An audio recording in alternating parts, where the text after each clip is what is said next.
હાલ ઈદને લઈને એક દુઃખદ સમાચાર સામે આવી રહ્યા છે।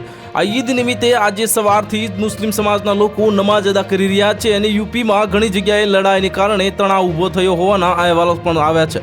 આ મેરઠના જાની પોલીસ સ્ટેશન વિસ્તારના સિવિલ ખાસ શહેરમાં મુસ્લિમ સમુદાયના બે પક્ષો વચ્ચે ઉગ્ર લડાઈ બાદ ગોળી ચલાવવામાં આવી હતી, જેના કારણે એક વ્યક્તિ ઘાયલ થયાના અહેવાલ છે।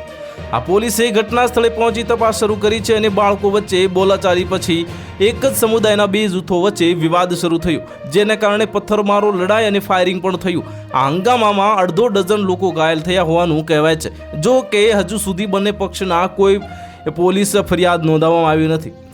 આ ઘટનાનો વિડીયો સોશિયલ મીડિયા પર વાયરલ થતાં જ પોલીસ એક્શનમાં આવી ગઈ હતી અને જાની એસએના જણાવ્યા મુજબ આ ઘટના આજે સવારે બની હતી। ફરિયાદી મળ્યા બાદ કાર્યવાહી કરવામાં આવશે। તે જ સમયે હાપુડમાં ઈદની નમાઝ દરમિયાન પોલીસ અને પૂજારીઓ વચ્ચે ઉગ્ર બોલાચાલી થઈ હતી અને ઈદગાહમાં ભર્યા બાદ પોલીસને નમાઝીઓને રોક્યા હતા।